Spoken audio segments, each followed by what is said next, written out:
তুই শুধু আমার বউ অনু, তুই অন্য কাউকে কবুল বলে বিয়ে কেন? বিয়ের কথা ভাবলেও আমি তোকে খুন করব। এই পুরো বিয়ের আসরকে রণক্ষেত্রে পরিণত করব আমি। বলেই কাব্য বিয়ের আসর থেকে অনুলেখাকে টেনে নিয়ে যায় নিজের সাথে। অনুলেখা কাব্যের কাছ থেকে নিজেকে ছাড়িয়ে নেওয়ার জন্য ছটফট করছে, কিন্তু কাব্যর বলিষ্ঠ দেহের কাছে সে কিছুই না। কাব্য অনুলেখার হাত চেপে ধরে হাঁটছে।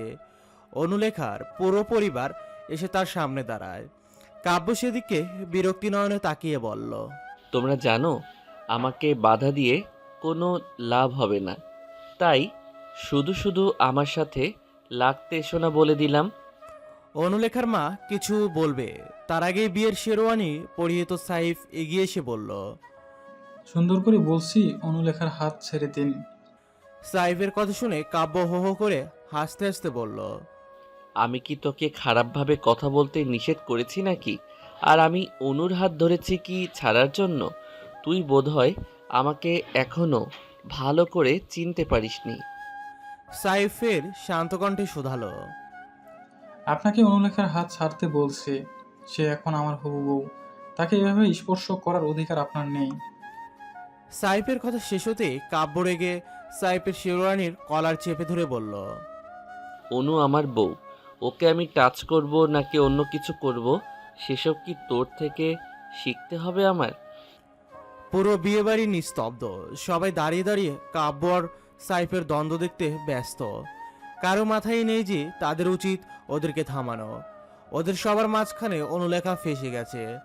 সে কোনো মতে কাব্যের হাতে বন্দি হতে চায় না। এই কাব্য নামক মানুষটা যে কতটা খারাপ তা অনুলেখা খুব ভালো করেই জানে।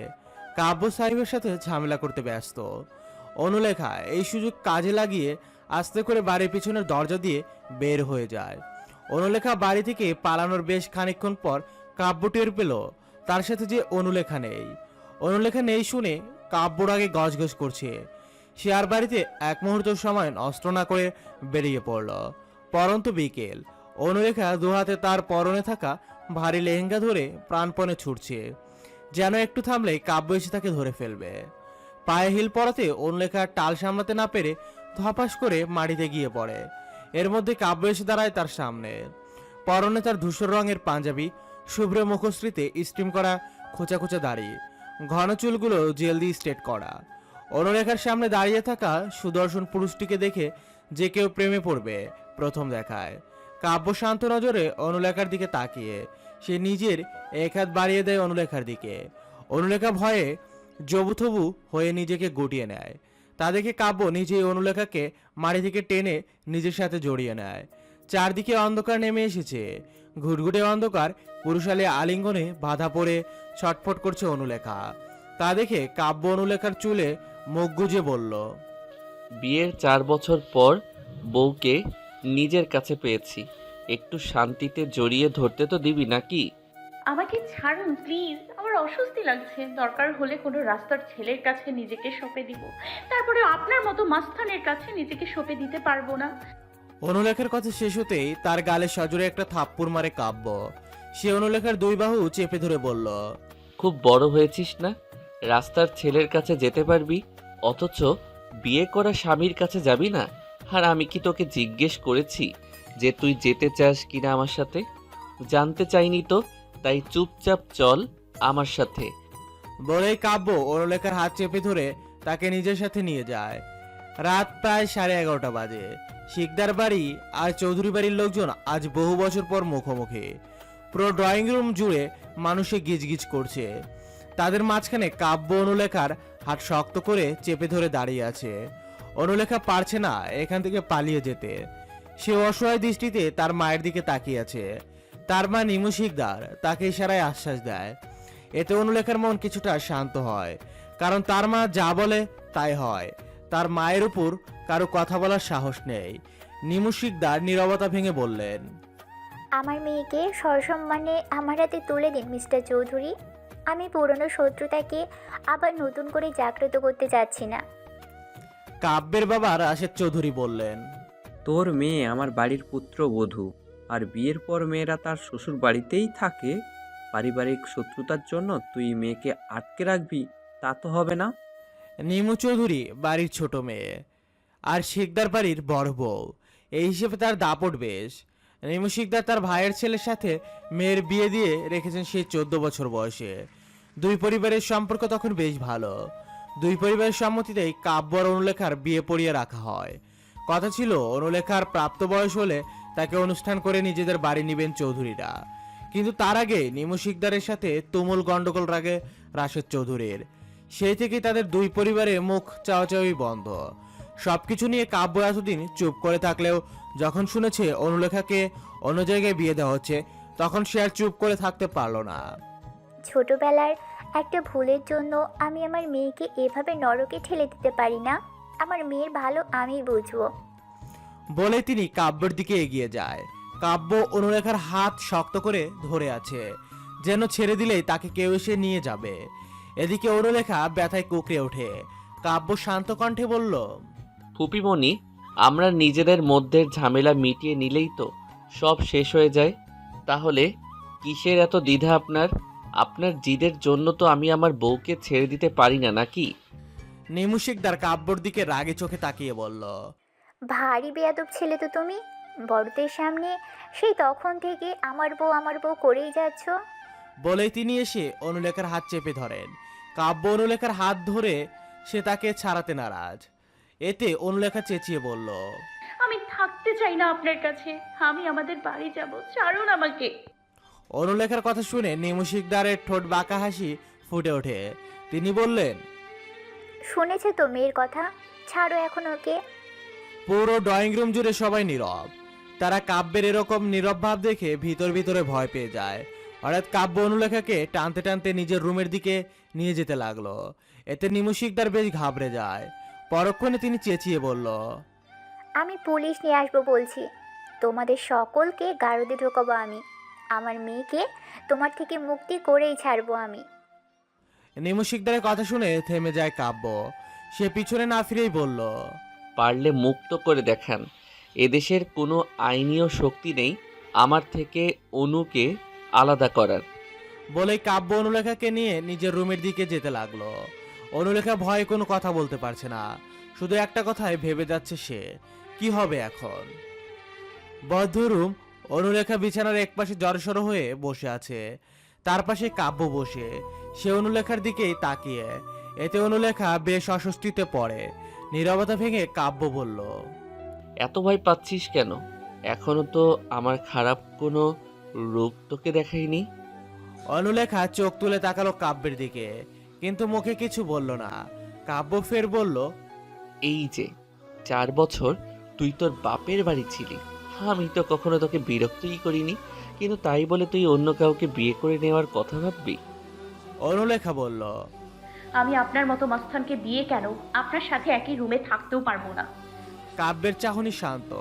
সে গালে হাত দিয়ে বলল, আল্লাহ, তাই আমাকে তুই বিয়ে করতে পারবি না? কিন্তু আমাদের তো বিয়ে হয়ে গেছে। আর শোন, তোকে আমার সাথে এক রুমে থাকতে হবে না, এক বিছানায় ঘুমাতে হবে। বলেই কাব্য মুচকি হাসে। কাব্যের কথা শুনে রাগে ফুটছে অনুলেখা। সে পারে না কাব্যকে খুন করে এখান থেকে পালিয়ে যেতে, কিন্তু হায়, চাইলেই কি আর সবকিছু সম্ভব নাকি? আমি বাড়ি যাব। অনুলেখার কথা শুনে হঠাৎ রেগে যায় কাব্য। সে অনুলেখার দিকে এগিয়ে যেতে যেতে বলল, বাড়ি যাবি? অনুলেখা ভয়ার্ত কণ্ঠে বলল, হ্যাঁ। সত্যি বাড়ি যাবি? অনুলেখা কিছু বলার জন্য মুখ খুলবে, তার আগে কাব্য অনুলেখার ঠোঁটজোড়া নিজের দখলে নিয়ে নেয়। কাব্যের আকস্মিক আক্রমণে হতভম্ব হয়ে যায় অনুলেখা। পরক্ষণে কি হচ্ছে বুঝতে পেরে অনুলেখা কাব্যর থেকে মুক্তি পাওয়ার জন্য ছটফট করছে। খানিকক্ষণ পরে কাব্য অনুলেখাকে ছেড়ে দিয়ে বিছানা থেকে নেমে দাঁড়ায়। সে ঠোঁটের কোণে বাঁকা হাসি টেনে বলল, টেস্ট কিন্তু পারফেক্ট ছিল, একদম ভেজাল মুক্ত। বলতে বলতে কাব্য বেলকনিতে চলে যায়। কাব্য যেতে হাফ ছেড়ে বাঁচে অনুলেখা। সে কোনো মতে বিছানা থেকে নেমেই বাইরের দিকে ছুটে লাগায়। কাব্যদের বাড়ি 3 তলা। প্রথম তলায় কাব্যর বড় চাচ্চু থাকে, দ্বিতীয় তলায় তারা থাকে, আর উপর তলায় কাব্যের ছোট চাচ্চু থাকে। কাব্যদের যৌথ ফ্যামিলি। কাব্যর দাদুর ইচ্ছে ছিল তার ছেলেরা একই ছাদের তলায় বউ বাচ্চা নিয়ে মিলেমিশে থাকবে, তাই সবাই একই বাসায় থাকে। অনুলেখা রুম থেকে বের হতেই সে তার ছোট মামার মেয়ে ইথারের সামনে পড়ে। ইথা অনুলেখাকে দেখে আনন্দে উচ্ছ্বসিত হয়ে বলল, কি মজা কি মজা, অনু আপু এখন আমাদের সবার সাথে থাকবে, যেমন করে ইলা আপু, কাব্য ভাইয়া, হিয়া আপু, নীলা আপু, মিরাজ ভাইয়া, জায়ান ভাইয়ারা থাকে। বলেই ছোট্ট ইথা অনুলেখাকে জড়িয়ে ধরে। এতে অনুলেখা একটু বিরক্ত হয়, কারণ তার নানার বাড়ির কোনো কাজিনের সাথে ওর যোগাযোগ নেই, ভালো সম্পর্ক নেই। অনুলেখাই সবাইকে এড়িয়ে চলে, স্বয়ং তার মা বারণ করেছে বলে কথা। ছোট ইথা অনুলেখা চুপ করে থাকতে দেখে একটু ভাবুক নজরে অনুলেখাকে পর্যবেক্ষণ করে নেয়। হঠাৎ ইথা চিৎকার দিয়ে বলে ওঠে, এ মা, অনু আপু তোমার ঠোঁট কাটলো কিভাবে? ইস, ব্যথা পাচ্ছ? এর জন্যই তুমি আমার সাথে কথা বলছো না। দাঁড়াও, আমি এক্ষুনি কাকিমাকে বলছি। বলেই তা দৌড়াতে এলিতেই অনুলেখা খপ করে তার হাত ধরে ফেলল। সে তাকে নিজের কাছে টেনে নিয়ে বলল, আরে ইথা, কিছু হয়নি আমার। তুমি কিন্তু খবরদার এসব মামা মামিকে বলবে না, না হলে কিন্তু তোমার অনুপু খুব রাগ করবে। অনুলেখার কথা শুনে ইথা বাধ্য মেয়ের মতো বলল। আচ্ছা, বলবো না। ছোট ইথার ছোট্ট কথাটি শুনে অনুলেখা হাঁপ ছেড়ে বাঁচল। সে আর দাঁড়িয়ে না থেকে নিজের মাকে খুঁজতে চলে যায়। অনুলেখার মা চলে গিয়েছেন নিজেদের বাসায়। যাওয়ার সময় হুমকি দিয়ে গেছেন তিনি তার মেয়েকে এই বাড়ি থেকে নিয়ে যাবেই। অনুলেখা যখন জানতে পারলো তার মা চলে গেছে, তখন তার প্রচুর মন খারাপ হয়। সে ড্রয়িং রুমের একপাশে জড়সড় হয়ে দাঁড়িয়ে আছে। কাব্যের মা কলি চৌধুরী খাবারের প্লেট নিয়ে অনুলেখার দিকে এগিয়ে আসে। তা দেখে অনুলেখা কিছুটা অপ্রস্তুত হয়ে যায়। কলি চৌধুরী এক হাতে খাবারের প্লেট, অন্য হাতে অনুলেখাকে ধরে নিজের রুমে নিয়ে যান। রুমে এসে কলি বেগম অনুলেখাকে বসতে বলেন। অনুলেখাও বাধ্য মেয়ের মতো বিছানায় একপাশে বসে। কলি বেগম খাবার মেখে অনুলেখার মুখের সামনে ধরে। অনুলেখা বলল, আমার ক্ষুধা নেই মামুনি, আমি বাড়ি যাব। কলি বেগম মৃদু হেসে বলল, পরে যেও, এখন হাঁ করো তো, মুখের সামনে খাবার দিলে মুখ ফিরিয়ে নিতে নেই মা। কলি বেগমের কথা শুনে তাকে আর না করতে পারলো না অনুলেখা। কলি বেগম অনুলেখাকে খাবার খাইয়ে দিচ্ছে, আর সে চুপচাপ খাবার খেতে থাকে। খাবার খাওয়া শেষ করে অনুলেখাকে নিয়ে এলার রুমে আসে কলি বেগম। এলার রুমে শুয়েছিল। কলি বেগমকে আসতে দেখে শোয়া থেকে উঠে বসে সে। কলি বেগম বলল, অনুলেখা, তুমি আপাতত তোমার ইলা আপুর সাথে থাকো। কলি বেগমের কথা শুনে তো অনুলেখা মহা খুশি। সে বিড়বিড় করে বলল, বাঁচলাম, মাস্তানটার সাথে এক রুমে থাকতে হবে না আমার। অনুলেখার কথা শুনে কলি চৌধুরী বলল, কিছু বললে অনুমা? না না না। অনুলেখাকে রেখে কলি চৌধুরী দোতলায় চলে যায়। এলা হলো কাব্যের বড় চাচ্চুর মেয়ে, তার সাথে থাকবে অনুলেখা। এলার সাথে মোটামুটি অনুলেখার ভাব আছে, তাই দুজনেই গল্পে মেতে উঠেছে ঘুম বাদ দিয়ে। গল্পের এক পর্যায়ে এলা বলল, কাব্য কি করেছে জানো অনু? কাব্যের নাম শুনেই অনুলেখার মুড খারাপ হয়ে যায়, তবুও ভদ্রতার ব্যাপারে নজর রেখে বলল, কি করেছে? ও যখন শুনেছে তোমার বিয়ে হইতাছে তখন সে কি কাণ্ড! এই গম্ভীর ছেলেকে এত ভেঙে পড়তে আমি জীবনে প্রথম দেখলাম। খাওয়া দাওয়া পর্যন্ত ছেড়ে দিয়েছে। শেষে আর কাউকে না মেনে সে একাই তোমাকে নিয়ে আসতে তোমাদের বাসায় চলে যায়। একদম সিনেমার মতো না? এলার কথা শুনে জোরপূর্বক হাসার চেষ্টা করে অনুলেখা বলল, হ্যাঁ, একদম সিনেমার মতো। এসব নানান গল্প করতে ব্যস্ত হয়ে পড়ে দুজন মিলে। সকালের স্নিগ্ধ আলো চোখে পড়তেই অনুলেখার ঘুম ভেঙে যায়। ঘুম ভাঙলে বিছানা ছেড়ে উঠে না সে, অলস্য ভঙ্গিতেই শুয়ে আছে সে। হঠাৎ তার মনে পড়লো সে এখন নিজেদের বাড়ি নেই, অন্যদের বাড়িতে আছে, তাই এতক্ষণ ঘুমানো উচিত না। এসব সাত পাঁচ ভেবেই উঠে পড়লো সে। আড়মোড়া ভেঙে বেলকনিতে এসে দাঁড়ায় সে। বাইরে ঝকঝকে সোনালি রোদ্দুর ঝলমল করছে। অনুলেখার এলাদের বাসায় না থেকে দোতলায় চলে যায়। দোতলায় এসে কলিং বেল বাজাতে যেতেই দেখে সদর দরজা খোলাই আছে, তাই অনুলেখা বাড়ির ভিতরে প্রবেশ করে। বাড়ির ভিতরে প্রবেশ করতে একজোড়া শীতল হাত এসে তাকে দেয়ালের সাথে চেপে ধরে। কাব্যের হঠাৎ এহেন কাজে ভয় পেয়ে যায় অনুলেখা। অনুলেখা কিছু বলবে তার আগে কাব্য বলল, জানিস বউ, রাতে ভালো করে ঘুম হয়নি আমার। বউ আমার বাড়িতে, কিন্তু তাকে জড়িয়ে ধরে ঘুমাতে পারছি না। এই দুঃখে কি ঘুম আসে নাকি রে বল? কাব্যের কথা শুনে মুখ ভেঙচিয়ে অন্যদিকে তাকায় অনুলেখা। তাদেরকে কাব্য ফের বলল, এই তুই ইটাকে নাকি বলেছিস আমি তোর ঠোঁট কেটে ফেলেছি? কাব্যের কথা শুনে হতভম্ব অনুলেখা। সে কি বলবে ভেবে পাচ্ছে না। শেষে কিনা এটা কাব্যকে এসে বলল। অনুলেখা কাঁপা কাঁপা কণ্ঠে জবাব দিল। কখন বললাম এসব? কাব্য ঠোঁটে দুষ্ট হাসি বজায় রেখে বলল, তুই নাকি আরো বলেছিস আমি সুন্দর করে কিস করতে পারি না। আমি নাকি তোকে মাত্র একটা কিস করেছি? কাব্যের কথা শুনে রাগে ফুটছে অনুলেখা। সে চেঁচিয়ে বলল, মিথ্যে যে বলছেন তা তো বোঝাই যাচ্ছে। মিথ্যে বলছেন ঠিক আছে মানছি, তাতে ওটুকু বাচ্চাকে টানছেন কেন, নির্লজ্জ কোথাকার। কাব্য একাতে অনুলেখার কোমর জড়িয়ে ধরে। সে অনুলেখা কানের সামনে মুখ নিয়ে ফিসফিস করে বলল, আমি মিথ্যে বলেছি তা মানছি। এখন যে তুই আমাকে নির্লজ্জ বলেছিস তা কি প্রমাণ করে দিব নাকি? বউ বলেছে, এখন তো আমাকে নির্লজ্জ হতেই হয় দেখছি। ছাড়ুন বলছি। অনুলেখার কথা কানে নেয় না সে। সে অনুলেখাকে আরো নিজের কাছে টেনে নিয়ে এসে বলল, ছাড়ার জন্য ধরেছি। বলে কাব্য অনুলেখার কপালে কিস করে। তৌবা তৌবা, ভুল জায়গায় চলে এসেছি। হঠাৎ মেয়েলি কণ্ঠস্বর শুনে কাব্য আর অনুলেখা দুজনেই চমকে ওঠে। কাব্য অনুলেখাকে ছেড়ে পিছন ফিরে তাকায়। এলা চোখ হাত দিয়ে অন্যদিকে তাকিয়ে আছে। তাদেরকে কাব্য হিয়ালি কণ্ঠে বলল, ভুল জায়গায় চলে এসেছিস তো, দাঁড়িয়ে আছিস কেন? কাব্যের কথা শুনে এলা চোখ থেকে হাত সরিয়ে বলল। হে, তাই তো, চলে যাচ্ছি। বলে এলা চলে যেতে নিলেই অনুলেখা দৌড়ে এলার কাছে গিয়ে বলল। হ্যাঁ হ্যাঁ চলো যাই। বলেই অনুলেখা ইলার হাত চেপে ধরে তাকে কলি বেগমের রুমের দিকে নিয়ে যায়। আর কাব্যর আগে চোখে অনুলেখা চলে যাওয়ার পানে চেয়ে থাকে। সকাল প্রায় 9টা বাজে। সবাই ডাইনিং টেবিলে বসে আছে। হেল্ডিং হ্যান্ড এসে টেবিলে খাবার দিয়ে যায়। কলি বেগম সবার প্লেটে খাবার বেড়ে দেয়। অনুলেখার কাব্য বাদে সবাই নাস্তা করছে। কলি বেগম টেবিলে বসে কাব্য অনুলেখাকে ডাক দেয়। কলি বেগমের ডাক শুনেই অনুলেখা চলে আসে, কিন্তু কাব্য আসেনি। তাদেরকে কাব্যর বাবা রাশেদ চৌধুরী বলল। অনুমা, তোমার বরকে ডেকে আনো তো। আর রাশেদ চৌধুরীর কথা প্রথমে বুঝতে না পেরে অনুলেখা তার দিকে ফ্যাল ফ্যাল করে তাকিয়ে আছে।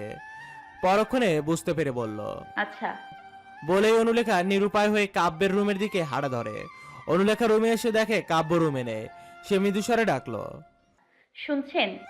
কিন্তু কাব্যর কোনো সারা শব্দও নেই। তা দেখে কিন্তু কাব্যের কোনো সারা শব্দও নেই। তা দেখে হাফ ছেড়ে বাঁচে অনুলেখা। সে রুম থেকে চলে যেতে নিতেই ওয়াশরুমের দরজা খুলে বের হয়ে আসে কাব্য। কাব্যকে দেখেই অনুলেখা জোরে চিৎকার দিয়ে অন্যদিকে ফিরে যায়। তা দেখে কাব্য টাওয়াল দিয়ে চুল মুছতে মুছতে অনুলেখার দিকে এগিয়ে আসে। সে বলল, চিৎকার দিচ্ছিস কেন? আমি ভূত নাকি ভাল্লুক? অনুলেখা অন্যদিকে তাকিয়েই বলল, ভূত বা ভাল্লুক হলে তো তাদের জড়িয়ে ধরতাম। ছি, শাওয়ার নিয়ে টি শার্ট না পরেই থই থই করে রুমে চলে এসেছে। যাকে আপনাকে মামা ডাকছে খাবার খেতে। বলে অনুলেখা চলে যেতে নেয়, কিন্তু কাব্য অনুলেখার হাত ধরে ফেলে। সে অনুলেখাকে নিজের দিকে তাকিয়ে ফিরিয়ে বলল। কি আজব, চোখ খুলছিস না কেন?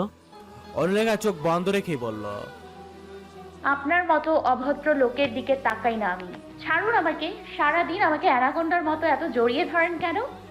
অনুলেখার কথা শুনে হতভম্ব কাব্য। সে বিস্ময়কর দৃষ্টিতে তাকিয়ে বলল। আমাকে তুই সাপের সাথে তুলনা করছিস? অনুলেখা ছোটার জন্য ছটফট করছে। ছাড়ুন না আমাকে। মামুনি মামা আপনার জন্য অপেক্ষা করছে খাবার টেবিলে। তারা কি ভাবছে বলুন তো? কাব্য অনুলেখাকে এক হাতে জড়িয়ে ধরে, অন্য হাতে অনুলেখার কপালে চুলগুলো কানে গুজে দেয়। সে ফিসফিস করে বলল, ছাড়বো এক শর্তে, মানবে? কাব্যের শান্ত কণ্ঠে বলা কথাগুলো শুনে অনুলেখার শরীরে শিহরণ বয়ে যায়। সে মৃদুস্বরে শুধালো। কি শর্ত? কাব্য আগের নেই ফিসফিস করেই বলল। কিস চাই আমার, কিস দে, ছাড় পাবি। কাব্যের কথা শুনে হতভম্ব অনুলেখা। সে কাব্যের কাছ থেকে ছোটার জন্য ছটফট করছে, কিন্তু কাব্যের বলিষ্ঠ দেহের কাছে সে কিছুই না। এদিকে কলি বেগম তাদের আবারও ডাক দেয়। তা দেখে কাব্য বাঁকা হেসে বলল, আম্মুকে বলবো আমি এখন বউকে নিয়ে ব্যস্ত আছি, নাকি কিস করবি? অনুলেখা অসহায় দৃষ্টিতে তাকিয়ে আছে নিচের দিকে। হঠাৎ অনুলেখা এক অনাকাঙ্ক্ষিত কাণ্ড করে বসে। কাব্য অনুলেখার তুলনায় অনেকটা লম্বা, তাই অনুলেখা কাব্যের পায়ের উপর ভর করে তার গালে নিজের ওষ্ঠধর ছুঁয়ে দেয়। অনুলেখার কাজে থমকে যায় কাব্য। অনুলেখা কিস করার সাথে সাথে আনমনে কাব্যের বাঁধন আলগা হয়ে যায়। সেই সুযোগে পালিয়ে যায় অনুলেখা। খাবার টেবিলে বসে আছে কাব্য, তার বাবা মা আর অনুলেখা। কাব্য আর অনুলেখা পাশাপাশি চেয়ারে বসে আছে। তখনকার ঘটনা মনে পড়তেই অনুলেখার গলা দিয়ে আর খাবার নামছে না। সে লজ্জায় রাগে আড়ষ্ট হয়ে যাচ্ছে। কাব্য তার দিকে তাকিয়ে মিটমিট করে হাসছে। সে অনুলেখা তার দিকে আর চোখে তাকিয়ে বুঝতে পেরেছে। নীরবতা ভেঙে রাশেদ চৌধুরী বলল, আমি একটা সিদ্ধান্ত নিয়েছি তোমাদের দুজনের ব্যাপারে। আর রাশেদ চৌধুরীর কথা শুনে অনুলেখার কাব্য দুজনেই তার দিকে জিজ্ঞেস দৃষ্টিতে তাকায়। রাশেদ চৌধুরী ফের বলল, সেই 4 বছর আগে তোমাদের বিয়ে হয়েছে, তাই আমি চাচ্ছি ঘরোয়াভাবে তোমাদের আবার বিয়েটা হোক। পরে না হয় দুই পরিবারের ঝামেলা মিটে গেলে বড় করে অনুষ্ঠান হবে। আসলে অনেকেই কনফিউজড, কেউ বিশ্বাস করতে চায় না কাব্যর যে অনেক আগেই বিয়ে হয়ে গেছে। তাই আমি চাচ্ছি আপাতত আমার অফিসের কয়েকজন কলিগ আর 2-4 জন প্রতিবেশীদের নিয়ে ঘোরাভাবেই আবার তোমাদের বিয়ে দিতে। কি বলো তোমরা? রাশেদ চৌধুরীর কথা শুনে অনুলেখার গলা দিয়ে আর খাবার নামছে না। কাব্য শান্ত কণ্ঠে শুধালো, তোমরা যা ভালো মনে করো, অনু আমার থাকলেই হলো, বাকি সব চুলেই গেলেও আমার কিছু যায় আসে না। কাব্যের হিয়ালি কণ্ঠে বলা কথাগুলো শুনে অনুলেখা তো আরো লজ্জায় পড়ে যায়। তার মনে মনে কাব্যকে হাজারখানেক গালি দেওয়া শেষ এসব নির্লজ্জ টাইপের কথাবার্তা বলার জন্য। রাশেদ চৌধুরী অনুলেখার দিকে তাকিয়ে বলল, তুমি কি বলো অনুলেখা? অনুলেখা বেশ দ্বিধায় পড়ে যায় কি জবাব দিবে। সে মিনমিন করে বলল, আমি আম্মুর বিরুদ্ধে গিয়ে কিছুই করতে চাই না। আম্মু যা বলবে তাই হবে। আম্মু যখন বলে গিয়েছে আমাকে এখান থেকে নিয়ে যাবে, তাহলে সেটা করেই ছাড়বে। তাই আমার বলার মতো কিছুই নেই এখানে। অনুলেখার কথা শুনে কাব্যর বাবা মা দুজনেরই মুখ চুপসে যায়। কাব্যর আগে ফুটছে। সে খাবারের প্লেটটা ফ্লোরে ছুঁড়ে মেরে বলল, তোর মাকে বলিস পারলে আমার কাছ থেকে আমার অনুকে কেড়ে নিতে। দেখে নিব তোর মায়ের কতটুকু ক্ষমতা। অনুলেখার চাহনি শান্ত, নির্জীব কণ্ঠে জবাব দেয় সে, যেখানে আমারই আপনার কাছে থাকার ইচ্ছে নেই, সেখানে আপনি কি জোর করে রাখবেন আমায়? আমার মাথায় যদি পিস্তল ধরে বলা হয় তুই কাব্য চৌধুরীকে মেনে নে, নয়তো তোকে মেরে ফেলবো, তখন আমি নির্দ্বিধায় বলবো মেরে ফেলুন আমাকে। তবু আমি আপনার সাথে থাকতে চাই না। কোনো মস্তানকে নিজের বর রূপে চাই না আমি। কথাগুলো একদম বলে রাগে থরথর করে কাঁপছে অনুলেখা। কাব্যের বাবা মা দুজনেই হতভম্ব অনুলেখার কথা শুনে। কাব্যর চাহনি কঠোর। সে বসা থেকে দাঁড়িয়ে বলল, তোর ইচ্ছে না থাকলেও আমার সাথেই থাকতে হবে তোকে। তুই ঠিকই বলেছিস, তোকে জোর করে রাখবো আমি। পারলে আমার কাছ থেকে পালিয়ে দেখা। বলে কাব্য নিজের রুমের দিকে যেতে নেয়। ঠিক তখনই সদর দরজা থেকে ভেসে আসে পুরুষালী কঠিন সুরে বলা কথা, অনুলেখা শিকদারকে অপগ্রহণ করার অপরাধে মিস্টার কাব্য চৌধুরীকে গ্রেপ্তার করা হলো। বলে পুলিশ অফিসার কনস্টেবলকে ইশারায় কাব্যের হাত করা পরিয়ে দিতে বলল। কাব্যের বাবা মা হতভম্ব হয়ে যায় পুলিশ অফিসারের কথা শুনে।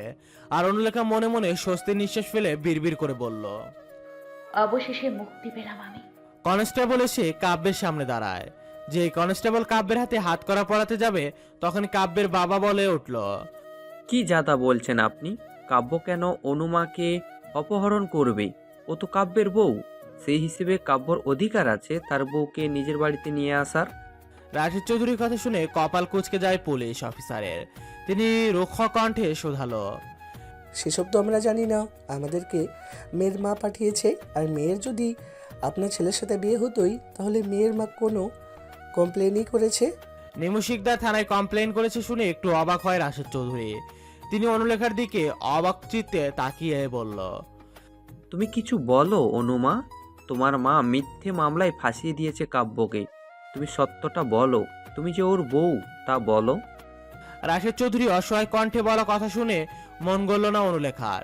সে একপাশে গা ছাড়া ভাব নিয়ে দাঁড়িয়ে আছে। সে বলল, সত্য তো এটাই যে আপনার মস্তান ছেলে আমাকে বিয়ের আসর থেকে তুলে নিয়ে এসেছে। অনুলেখার কথা শুনে হতভম্ব কাব্যের বাবা মা। কাব্য রক্তিম চোখে তাকিয়ে অনুলেখার পানে। অনুলেখা সেদিকে তোয়াক্কা না করে নিজের সামনে দাঁড়িয়ে আছে।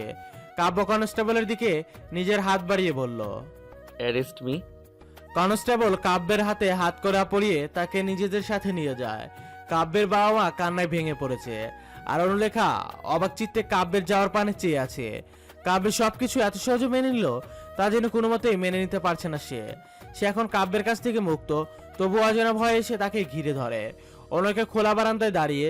সে সকালে অনুলেখা নিজেদের বাড়িতে চলে এসেছে। বিকেল গড়িয়ে সন্ধ্যা নামলো শহরে। অনুলেখার মাঝে কোনো হেলদোলি নেই যেন এতে। শহর জুড়ে শীতলের আগমনের তোড়জোড় চলছে। দমকা হয় অনুলেখা খোলা চুলগুলো বাতাসে উঠছে। অনুলেখা অনুভব করলো তার ঠান্ডা লাগছে, তবুও সে রুমে এলো না।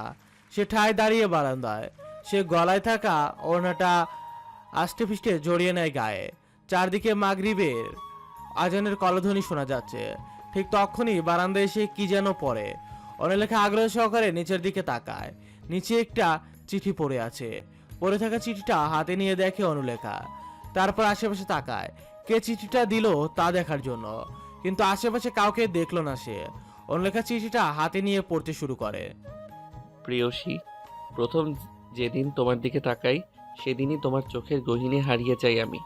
এরপর থেকে আর কোনো দিন তোমাকে ভাবা ছাড়া কাটেনি আমার। কিন্তু ভাগ্য কি নির্মম দেখলে, তুমি আমার হয়েও আমার হলে না। ভাগ্যটা এত খারাপ না হলেও পারতো, কিন্তু আমি তো হাল ছেড়ে দেওয়ার মতন প্রেমিক নই জানেমান। আমি ভালোবাসি তোমায়। আমার ভালোবাসাটা ঠুনকো নয়। আমি এত সহজে হেরে যেতে চাই না। আমি তোমাকে ভালোবেসেছি, ভালোবাসি, আর সারা জীবন ভালোবাসবো আমরণ। আমাকে তুমি ভালো না বাসলেও আমি তোমাকে ভালোবাসি, এটাই সত্য। আমাকে চিনতে পেরেছো জান? চিনতে পারোনি হয়তো। এর আগে যে তোমাকে চিঠি দেইনি আমি, তোমাকে নিয়ে প্রতিদিনই লিখি আমি, তবে তোমার অগোচরে। তুমি আমার ভালোবাসা কোনো কিছুর সাথে পরিমাপ করতে পারবে না। আকাশের যেমন শেষ কেউ খুঁজে পায় না, তেমনি তুমিও আমার ভালোবাসার শেষ খুঁজে পাবে না। তুমি যত আমার ভালোবাসা পরিমাপ করতে যাবে ততই তুমি আমার মাঝে হারিয়ে যাবে। তাই আগেই সাবধান করলাম, আমাকে খুঁজতে এসো না, ফেঁসে যাবে তাহলে। কারণ তোমাকে পাওয়ার জন্য আমি আমার নিষ্ঠুর ভাগ্যর সাথেও যুদ্ধ করতে রাজি। তোমাকে আমি নিজের করেই ছাড়বো, দেখে নিও। ইতি পাগল প্রেমিক তোমার। চিঠিটা পড়ে হতভম্ব হয়ে যায় অনুলেখা। কে তাকে চিঠিটা লিখলো? কাব্য? কিন্তু সে তো জেলে বন্দি, তাহলে কে সে? সাইফ নয়তো? অনুলেখা আর কিছু ভাবতে পারলো না। সে সোজা তার মায়ের রুমের দিকে চলল। অনুলেখা তার মায়ের কোলে মাথা রেখে শুয়ে আছে। নিমু শিকদার মেয়ের মায়ায় সযত্নে হাত বুলিয়ে দিচ্ছেন। অনুলেখা নির্জীব ভঙ্গিতে শুয়ে, আর মনে তার চোখ দিয়ে পানি পড়ছে অকারণে। নিমু শিকদার সেদিকে নজর নেই। তিনি বললেন, অনুলেখা শোনো, সাইফের সাথে কথা হয়েছে বিকেলে। অনুলেখা আগের ন্যায় বলল। কি বলেছে? নিমু শিকদার গম্ভীর কণ্ঠে বলল, সাইফ আমাকে অনেক হেল্প করেছে কালকে থেকে। ওই ছেলের নামে মামলা করার জন্য অনেক হেল্প করেছে। সাইফের মামা পুলিশ অফিসার, এই জন্য অনেক সহজেই সব কিছু সামলানো গেছে। তো তুমি এসব আমাকে বলছো কেন আম্মু?